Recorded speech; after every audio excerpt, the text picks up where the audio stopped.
Ladies and gentlemen, fellas, welcome back to the channel and the podcast. Today, we're going to be breaking down a couple of breakout wide receivers that I think are trending in the right direction. The more research that I do, the more that we hear about other players on this team, that we hear about their quarterback situations becoming more secure and just digging into their quarterbacks more. I think the expectations that these receivers are just kind of okay wide receiver 2 options, when I think that they have the ability to be top-end wide receiver 2s and really wide receiver 1 upside for this season. So we're going to break down into a couple of these receivers, and I would like to ask right away if you could hit the like or subscribe button if you've seen my videos before and you enjoy them, or if this is your first time seeing them, see if you enjoy it at some point, and if you do, just hit that like button for me, and the big old subscribe button is popping up, bottom right-hand corner. Totally free to do so. It's the best way to support this channel, and again, it is totally free. If you want to leave a review on the podcast, the Sal Vetri Show, you might be listening there right now. If you're watching on YouTube, how you doing? You can go over to the podcast at any time. If you leave a review and a rating, 5 stars, it takes literally 60 seconds of your time to do both of those things, maybe that much.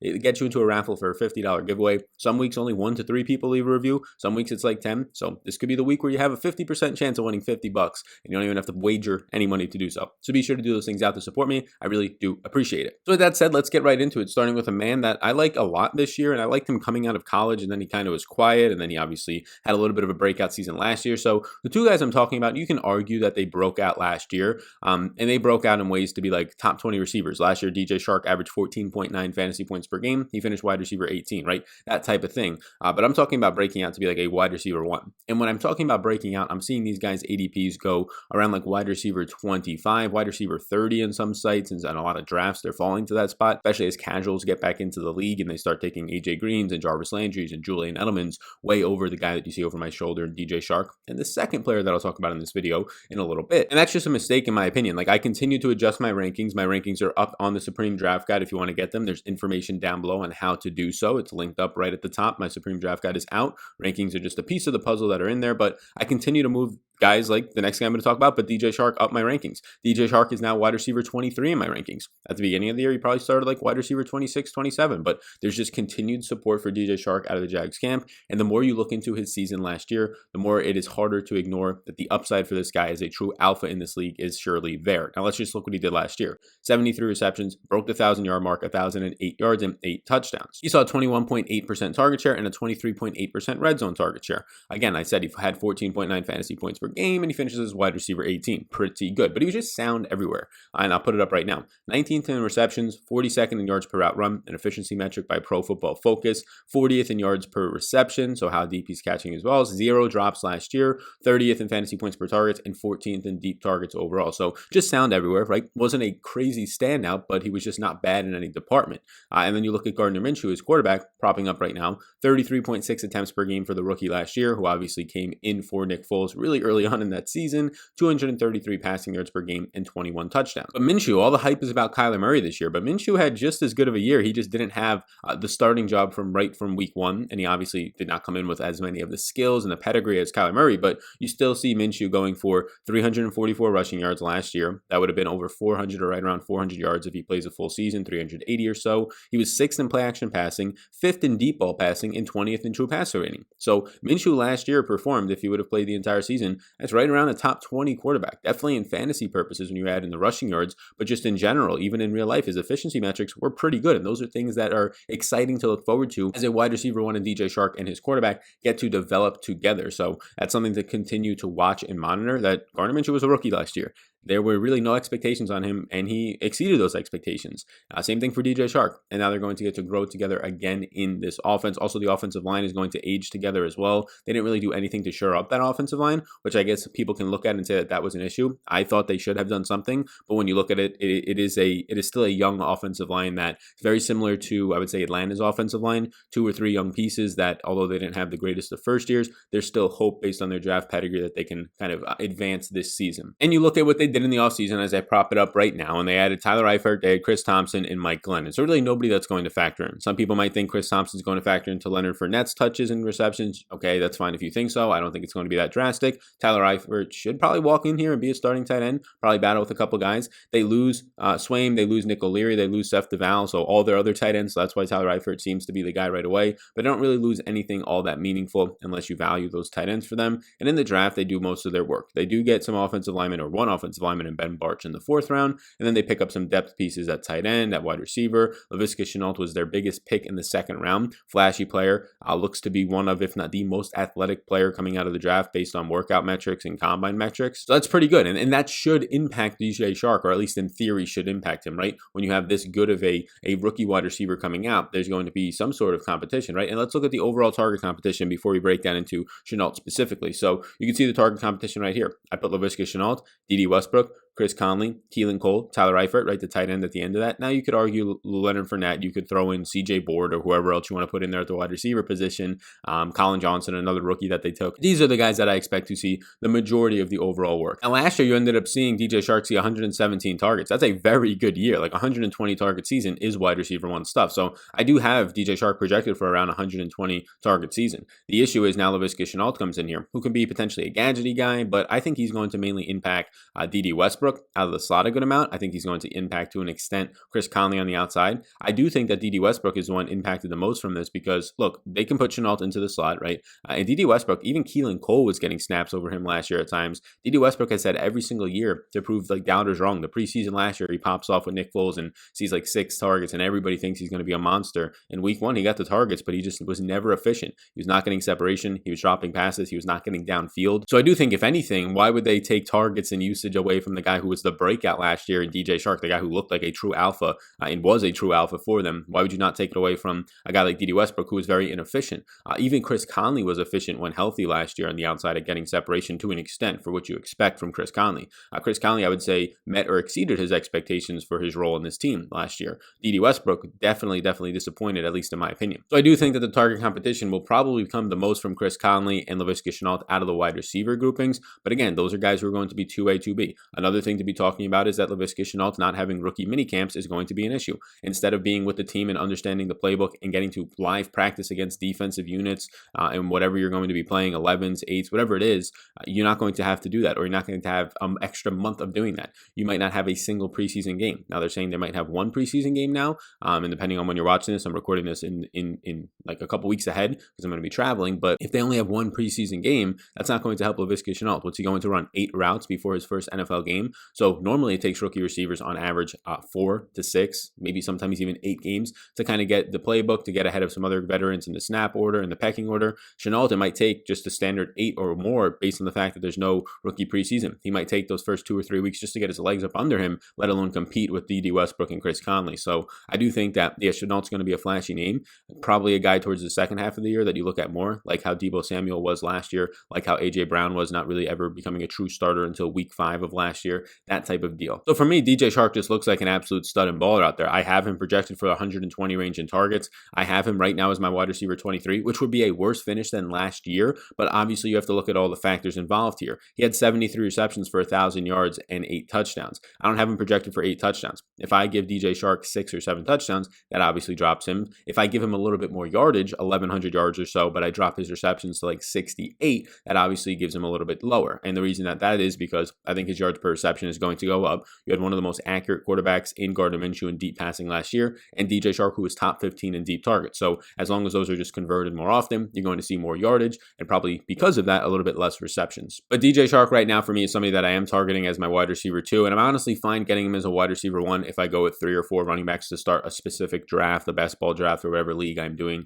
if that happens. But DJ Chark is a wide receiver 2, very strong option. As a wide receiver 3 or flex option, even stronger in my opinion. The second breakout wide receiver that I think you just need to own, and these guys, again, you can get them pretty easily depending on how you draft as your wide receiver 2. You can start with 2 or 3 running backs and get these guys as your wide receiver 1 or wide receiver 2. And in many instances, I'm trying to get DJ Chark and Terry McLaurin right there together, get 3 running backs, and then snag DJ Chark and Terry McLaurin. Now, a lot of times Terry McLaurin is going like right before my 5th round pick, so it really does depend on where you draft in the 5th round. But let's just say you're drafting like 1st overall. Say you get Christian McCaffrey or Saquon, whoever you want there. The pick comes back around and you have the luxury of taking like a Leonard Fournette and a Todd Gurley, or whoever you want to draft at that point. I'm just saying if you take 3 running backs in a row and then the picks come all the way back around to you, end of the 4th round, DJ Chark is still there, Terry McLaurin, maybe even like a DK Metcalf, these types of upside receivers I'd rather be drafting. I don't have any issues with AJ Green or Jarvis Landry. I think they're actually pretty good ADP values for where they're going, but I don't think they have that same upside that we're looking at in these guys to really pop off as like one of them or multiple of them being top 12, top 15 wide receivers this this year. Terry McLaurin, he was up there with DK Metcalf for guys who got hot starts last year. He had the hottest of starts last year when you just look at overall game logs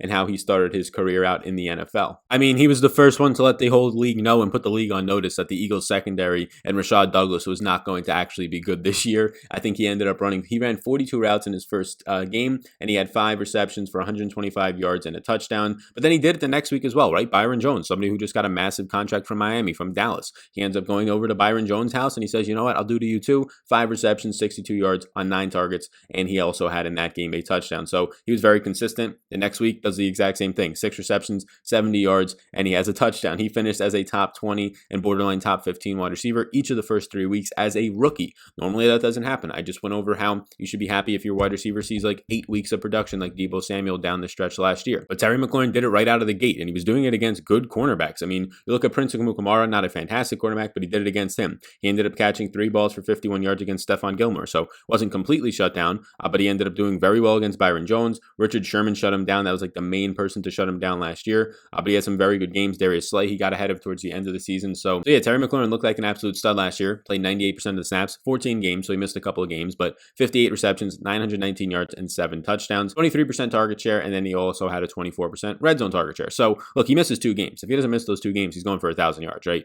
He ended up finishing about 81 yards short of 1,000, so he probably ends up, if he doesn't miss those 2 games, somewhere I would assume around like a 65 reception, 1,000-yard season for maybe 8 touchdowns. Maybe he scores another touchdown in those games. And then you're looking off of A.J. Brown, who I think has all the upside in the world, but kind of already broke out, and you're saying, wow, Terry McLaurin did this with multiple quarterbacks last year, which A.J. Brown kind of did, right? A.J. Brown really didn't start playing until Ryan Tannehill was starting for the most part as a starter, but A.J. Brown also had a 100-yard game, his first game with Marcus Mariota. But you're looking at Terry McLaurin and saying, wow, he did this with dusty quarterbacks. Terry McLaurin did it with Dwayne Haskins, who looked very, very bad for his first couple of games, starting to improve towards the end of the season, but very, very bad his first couple of games, and he was still able to produce. I mean, I'm talking down the stretch when Dwayne Haskins was still pretty bad and inaccurate, but at least getting better against Jair Alexander, Packers' #1 cornerback, who is pretty solid. He puts up 15.5 fantasy points, 4 for 57 and a touchdown. Had a nice acrobatic touchdown in the back of the end zone. Then he finishes off the year against just some of the worst, if not the 2 worst secondaries in the league. He goes up against the Eagles again, where he started his career and torched them. And this time he goes for 5 receptions, 130 yards and a touchdown. He goes up against DeAndre Baker, one of the worst rookie cornerbacks last year. He goes up against him. He has 7 receptions for 86 yards, finishes as a top 20 wide receiver that week as well, 15.6 fantasy points. So he's doing his job against bad secondaries, but he's also doing his job as a rookie against some good secondaries as well. Again, Richard Sherman really the only one to put him down and shut him down completely. Stephon Gilmore to an extent. And now this guy gets to play in this same exact division where the Giants didn't do anything to improve their secondary. Really nothing at all. I mean, that secondary is still going to be buns. The Eagles are trying to improve their secondary. Darius Slay, I think probably the most underrated signing of the whole offseason, was Nicole Robbie Coleman, who's going to be a slot cornerback from the Rams, who's a very good slot cornerback. They got him for like $1 million to the Eagles. I actually think that signing of the slot cornerback is better than Darius Slay. Look, people can say what they want about Darius Slay. I think big play Slay was good at one point. I don't think he's terrible right now, but as of last year, he was outside the top 100 in overall cornerback grades. That's not good. I do think he's on the downturn and the decline of his career. And who better than the Eagles to sign cornerbacks on the downturn and decline of their careers? But I do think Robbie Coleman was a good addition. So maybe the Eagles secondary will be improved this year. We shall see. But the Giants definitely will not be improved. And if anything, the Cowboys losing Byron Jones is going to ruin theirs a little bit. They did sign a rookie in the draft in the 2nd round, so we'll see what ends up happening there. But looking at this right now, you had Terry McLaurin last year finishing as a top 25 wide receiver 7 times. So 50% of the time as a rookie, he was finishing as a top 25 wide receiver. That's fantastic. 15.8 yards per reception. You can see the stats on the screen. Just under 10 yards per target, was 12th in the league. He was the #1 contested catch player in the league, the #1 graded rookie, and he was a slot mismatch. Again, going out of the slot is going to be huge for these type of athletic freak wide receivers and even tight ends. But 3 slot touchdowns and a 23% slot usage. I would love to continue to see that happening. It's easier to get open in the slot. Worse cornerback play. You just get to use more of the field. Now, Dwayne Haskins is going to be a big question mark. If Dwayne Haskins was a league average quarterback, we would be saying Terry McLaurin is a top 15 wide receiver this year. But he's not a league average quarterback, right? If Dwayne Haskins, if you looked at him and you said, okay, that guy looks like Jared Goff, right? Jared Goff, I would say around the league average quarterback, at least for fantasy purposes. He looks like Daniel Jones, at least what he showed us last year. Ben Roethlisberger, Ryan Tannehill, these types of guys, right? If he just looked like one of them, I think we would say Dwayne Haskins is definitely a top 20 wide receiver. He's currently my wide receiver 24, 1 spot behind DJ Chark, because I personally just trust Gardner Minshew a little bit more. I think Terry McLaurin is more gifted than DJ Chark, but I just think that the quarterback play, at least right now, I think Gardner Minshew just showed a lot more in his rookie year. Dwayne Haskins last year averaged 151.7 yards per game, 7 touchdowns on a 3.4% rate, and 22.6 attempts per game. He was not good good last year at all. Now, he was 27th in true pass rating, 35th in play action passing, and 26th in clean pocket passing. So even when he had time, even when his offensive line was giving him time, he was still the 26th best in the league during that time. His 8.3 fantasy points per game ranked 34th among quarterbacks. This is the thing. He has now a whole offseason, and it's kind of a compromise one, I give you that, but a whole offseason to at least learn the playbook more, work with receivers to an extent, and just learn what it means to be a pro. He was as raw of a product as it comes. This is not Dwayne Haskins' fault that the Redskins took him where they did and then put him into the game last year when he was not ready. And it was known by a lot of people, scouts, by people within the organization, that this guy is not ready to play football right now. And that showed more than probably any other quarterback in the league. That showed through his first 2 or 3 starts last year. But this was my theory when Jarrett Stidham looked like he was going to be the starter, and maybe he still will be, but before Cam Newton was signed with the New England Patriots, my theory was everybody thinks that this guy is going to be the worst in the league. So if he's the worst in the league, you're currently getting Terry McLaurin at just the proper ADP, right? Wide receiver 27 or wherever he's going off the board right now. But what happens if Dwayne Haskins, he doesn't have to take a Lamar Jackson step forward in his accuracy and overall, just his overall like composure in the pocket? What happens if he just goes from being a bad or the worst that everybody thinks he's going to be, the worst quarterback or one of the 2 worst in the entire league,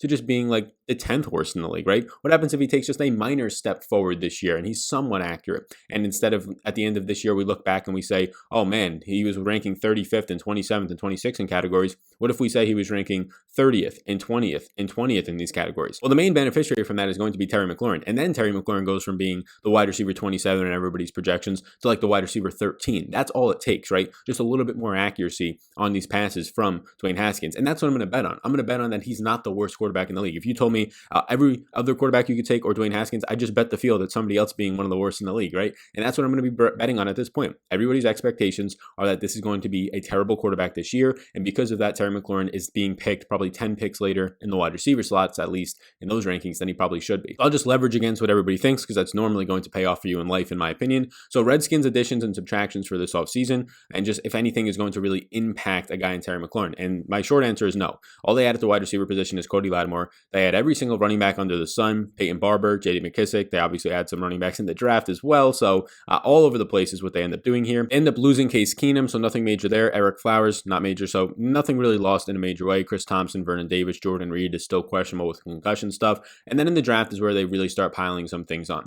Antonio Gibson, a running back / wide receiver. He is a very dynamic running back. He played a lot of wide receiver last year, though, in college because of a lot of injuries. We'll break down into him in a second. An offensive lineman, Antonio Gandy Golden, who played at Liberty, a small school. He was a monster. Like if Liberty was anything in terms of had good competition, he'd probably be a much higher pick than a 4th round pick, probably a 2nd round pick at the wide receiver position. In most drafts that aren't loaded, he's probably a 3rd round pick, but again, he played at Liberty, very weak competition. We'll break down into him though, because he's going to have a nice opportunity now that Kelvin Harmon is done for the year. I believe it was an ACL tear. He's done on IR. Now Andy Golden is just going to naturally move up in a pecking order that behind Terry McLaurin is pretty thin. McLaurin last year, just for durability reasons, missed 1 game with a concussion. I said he missed 2 total, and the other one was with a hamstring. Now looking at target competition. So let's look at it right now. We'll start with the first guy that's going to be the biggest target in Steve Sims. Steve Sims last year played 73% of his time out of the slot, 36.8% overall snaps. He had 34 receptions, 310 yards, and he had 5 touchdowns. It was a 13.3% target share when he actually played, but he saw his biggest bump in the final 5 games. He started to play anywhere from 60 to 79% of the snaps. He was number 7 in fantasy points per route run due to a high touchdown rate last year overall, 11.8% touchdown rate. That's surely going to come down, right? 5 touchdowns on 56 targets. These are the final 3 weeks of the season for Steve Sims. This is when he starts to pop off, and this is why he's probably the wide receiver 2 now secured with the Kelvin Harmon injury in this offense. Week 15, 70.6% of the snaps. He's the wide receiver 27 with 5 receptions, 45 yards, and a touchdown on 11 targets. A lot of targets there. Week 16, 79.7% of the snaps. 6 receptions, 64 yards, and 2 touchdowns on 10 targets. He's the wide receiver 4. Pops off. And then week 17, 65% of the snaps, 5 receptions for 81 yards and a touchdown, 8 targets, still very good. Anything from like 7 to 10 is very good for a wide receiver. Even 5 to 6 is like average. 1 to 3 is not so great. 4 is just like meh. 5 to 6 average, and then anything above that's very good. He was the wide receiver 14 that week. So he closes out the year with a wide receiver 27, wide receiver 4, and a wide receiver 14 production. So that's obviously very good from Steve Sims. He closes out the year in those 3 games having 29 targets. So Steve Sims, somebody to keep an eye on. He's probably the biggest threat to competition right now, at least right out of the gate for Terry McLaurin. You look at some of these other options. Kelvin Harmon last year saw 44 targets, but again, he's done for the year now. So Kelvin Harmon, who was not productive, playing 60% of the snaps when he did play in 44 targets, those will now be distributed through to some other players. You look at Trey Quinn. Now maybe Trey Quinn will get some usage out of the slot. He played 12 games and 61% of the snaps last year, 73% of the time out of the slot. He only saw 47 targets. I do think they're going to probably slowly move on from Trey Quinn. He is a nice little security valve, but I think Terry McLaurin sees a little bit more slot usage. I think Steve Sims sees a lot of slot usage and kind of takes Terry McLaurin's job. So if I envision the 3 wide receiver sets being McLaurin, Steve Sims in the slot, and then Kelvin Harmon on the outside, I think now you're still going to see Steve Sims in the slot a lot, and maybe now Antonio Gandy Golden gets opportunities on the outside. I'll pop up Gandy Golden's right now player profile, and you can get all these things online on my Supreme Draft Guide, link down below, not only the rankings, but all these rookies profiles with just little stats about them, giving you some information about them, even for some veteran players as well. I'll have, by the time the season's over, the summer's over, around 150 to 200 overall profiles. There's already like 100 to 120 on there right now. So be sure, down below, get my Supreme Draft Guide. It is linked down below. Information on how to get it for just $10 to $30 value. Thanks to Monkey Knife Fight. And if you will, take a second of your time, hit that like button for me and the big old subscribe button. Even if you're brand new and this is your first video and you've seen some sort of value or you enjoy this video, doing those things really does go a long way. Like hitting the subscribe button, you personally will allow it to reach probably like another 10 to 20 people, and they might hit it and then it starts to grow. And that's how this YouTube channel grows. There's no magic to it. It's about hard work and it's about getting the support and buy-in from the community. So hopefully you appreciate my work and you want to do that for me. So thank you so much in advance. But Gandy Golden's 22 years old. He was picked in the 4th round, picked 36 in the 4th round. So he's one of those conditional picks. You ended up getting from the Washington Redskins, getting him from Liberty. He played 4 years there. He was a beast. 79 receptions last year. He had 1,400 yards and 10 touchdowns. He saw 31.4% target share, 17.7 yards per reception. He was an absolute monster. But the issue was he was playing at Liberty. Very weak competition. His physicality and his speed overall was a concern. He was able to dominate even though posting just a 4.6. Again, screams to just the competition that he was playing. The separation downfield was never really there. More of a jump ball type of a guy. But the good things, he broke out at age 19. That's fantastic. His catch radius, he can run a lot of different routes. His versatility in that department. He ran about 11% of his snaps last year out of the slot, so he can run out of the slot as well to an extent. You saw 37 deep passes last year, and he's very good versus press coverage. So he can get separation during press coverage, but other than that, and a lot of guys can, right? You're up against the line, so it's like Devontae Adams. How good are you at just your release at that point? He's pretty good at that, but again, he played at Liberty. This is the big concern. But now he doesn't have to play behind Kelvin Harmon this year because of the injury, who came out of a better school, at least in more competition last year. He only has to play behind Terry McLaurin and Steve Sims, so I would say he's surely behind coming into the season. But after that, like Trey Quinn's not going to be much of a factor in my opinion. There's some other guys in the depth pieces on the outside, but based on the 4th round capital, I do think Gandy Golden at some point this year, especially if there's another injury, is going to get some work and going to get some work probably somewhat early on. And then finally, Antonio Gibson. Now he might just be a factor in the backfield alone, but they could put him in the slot as well, which would hurt Trey Quinn even more. But Antonio Gibson played 2 years at Memphis. He only played 307 total offensive snaps. You can see that right here. Picked 2 in the 3rd round for the Washington Redskins. They have a ton of running backs in this roster. Darius Geis, Adrian Peterson, J.D. McKissick, Peyton Barber, just to name a few. Bryce Love, Antonio Gibson. So Gibson could be, they've already said he's like Christian McCaffrey in terms of his role that is just catching passes. So don't blow your heads off. Oh, they think he's as good as Christian. No.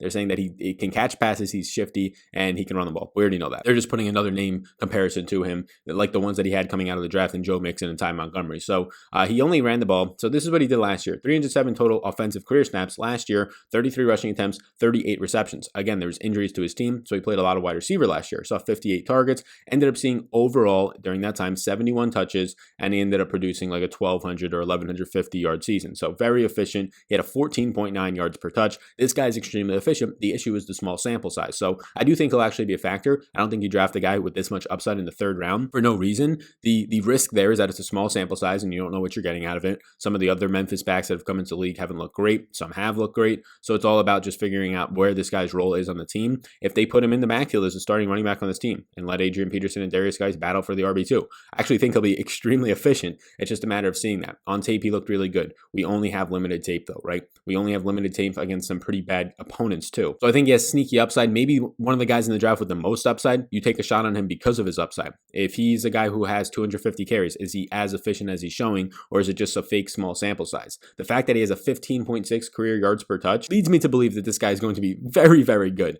in the NFL if he gets the opportunity. Now, maybe not very, very good, but at least going to be good and efficient in the NFL. So we'll see what ends up happening with Antonio Gibson. So I look at this list and I say, yeah, Steve Sims, a young player last year, showed some promise at the end of the year. He's probably the wide receiver too. Kelvin Harmon McLaurin didn't show any promise and got hurt, so he's not playing at all this year. So now you have a pretty big gap between Terry McLaurin to Steve Sims alone, then to Steve Sims to the rest of these receivers. A lot of younger guys, rookies in Antonio Gibson and Gandy Golden. Trey Quinn, no real upside there in my opinion. So for me, Terry McLaurin is my wide receiver 24, a top 25 wide receiver right now. And if anything, he's going to continue to move up. I continue to move him up. I just moved Terry McLaurin up. I just moved, like right before the show, I just moved Terry McLaurin and DJ Chark up. I mentioned it. DJ Chark is now my wide receiver. Again, all these rankings are down below in the Supreme Draft Guide, but now DJ Chark is my wide receiver 23. Terry McLaurin's 24. I put them ahead of guys like T.Y. Hilton. I put them ahead of guys like Cortland Sutton. There's an opportunity for them to even pass Keenan Allen, to pass potentially DK Metcalf, to pass Stephon Diggs. There's an opportunity. I don't currently have them there, but again, by the end of the year, these guys can be top 22 wide receivers for me. They're very close right now. So these are two breakouts, DJ Chark and Terry McLaurin, that I think you need to be drafting. So be sure to check it out. Be sure to hit the like and subscribe button before you go. Check out the Supreme Draft Guide down below as well. And if you want a chance, maybe even a 50-50 chance this week to win $50 Rooskies,